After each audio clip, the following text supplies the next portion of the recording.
Hi friends, welcome back to మా వంటి గది రోజులు. ఈరోజు మన ఛానల్లో వచ్చేసి అందరికీ ఎంతో ఇష్టమైన ఫేవరెట్ రెసిపీ చింతపండు పులిహోర చేశానండి నేను. ఈ పులిహోర ఎవరు అంటే ఇష్టపడిన వాళ్ళంటూ ఎవరు ఉండరు కదా, అందరికీ ఇష్టం కదా. సో అందరికీ వచ్చిన రెసిపీ, తెలిసిన రెసిపీ అయినా నేను ఒకసారి ట్రై చేశాను. మీరు కూడా నా ప్రాసెస్లో ఒకసారి ట్రై చేయండి, చాలా చాలా బాగుంటుంది. సో ఇప్పుడు నేను ఈ చింతపండు పులిహోర ఎట్లా చేశాను ఏంటనేది ప్రాసెస్లోకి అయితే వెళ్ళి చూసేద్దాం మరి. సో ఒకసారి మన ఛానల్ కూడా సబ్స్క్రైబ్ చేసుకుని సపోర్ట్ చేయండి. ఇప్పుడు లేట్ చేయకుండా మనము ఈ ప్రాసెస్ ఒకసారి చూసేద్దాం. ఫస్ట్ పులిహోర కోసం నేను రైస్ అయితే పెట్టేసుకున్నాను. సో మనకి రైస్ ఉడికేలోపు మనం చింతపండు కూడా నానబెట్టేసుకుందాము. ఒక పెద్ద నిమ్మకాయ సైజు నేను చింతపండు అయితే తీసుకున్నాను.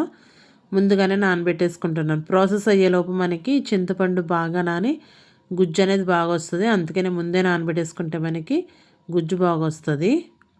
చూడండి, మనకు అన్నం అనేది ఉడికిపోయింది కదా. ఇలా అన్నం ఉడికిపోయిన తర్వాత ఇలా ఖాళీగా ఉన్న ప్లేట్లో తీసుకుంటే మనకి మన ప్రాసెస్ అయ్యేలోపు అన్నం అనేది బాగా చల్లారి పొడిపొడిలాడుతూ వస్తుంది.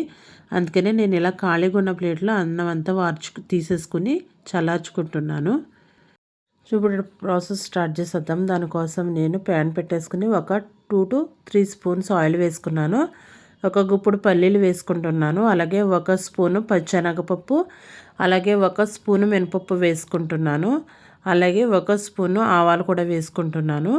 సో ఇప్పుడు ఆవాలు వేసుకుని మొత్తం అన్నీ కొంచెం మనకు బాగా రావాలి, కమ్మగా స్మెల్ వచ్చేంత వరకు ఫ్రై చేసుకోవాలి. చూడండి, మనకు అన్నీ బాగా ఏగిపోయినాయి కదా. ఇలా ఏగిపోయిన తర్వాత ఒక 4 ఎండుమిర్చి, అలాగే కొంచెం కరివేపాకు, ఒక 4 నుంచి 5 పచ్చిమిర్చి కూడా వేసుకుంటే సరిపోద్ది. ఇలా వేసుకోండి. అల్లం ఉన్న వాళ్ళు అల్లం కూడా వేసుకోవచ్చు. బాగా ఏగాలి మనకి ఇవి. చూడండి, అన్నీ బాగా వేగిపోయాయి మనకి ఇవి. ఇలా వేగిన తర్వాత ఇవి తీసేసుకుని మనం ముందుగా అన్నం చల్లార్చుకున్నాం కదా, వాటిలో వేసేసుకుని మొత్తం ఫస్ట్ ఈ పోపులన్నీ అన్నంలో కలిసేటట్టు బాగా కలిపేసుకుందాము. ఇప్పుడు అదే ప్యాన్లో ఒక 2 స్పూన్స్ మళ్ళీ కొంచెం నూనె వేసుకుని ముందుగా నానబెట్టుకున్న చింతపండు అంతా నేను గుజ్జు తీసుకున్నాను, అది వేసేసుకుందాము. అది వేసేసుకుని మనకి బాగా మరిగించుకోవాలి. ఈ గుజ్జు అనేది ఎంత బాగా మరిగితే అంత బాగుంటుంది. మనకి నూనె పైగా తేలేంత వరకు ఈ చింతపండు గుజ్జుని మనం ఉడికించుకోవాలి. ఇప్పుడు ఇందులోనే కొంచెం ఒక 1/2 టీ స్పూన్ పసుపు వేసుకుందాము. పసుపుతో పాటు మనకి రైస్కి అలాగే చింతపండు రసానికి సరిపడగా ఉప్పు వేసుకుంటే సరిపోద్ది. ఇప్పుడు మొత్తం రెండు కలిపేసుకుని మనకి చింతపండు పులుసు ఆయిల్ పైకి తేలేంత వరకు మరిగించుకుంటే సరిపోద్ది. ఈలోగా మనము ఈ పోపులన్నీ రైస్లో కలిపేసుకుందాము. చూడండి, మనకి ఇలా నూనె పైకి తేలేంత వరకు ఉడికించుకుంటే సరిపోద్ది.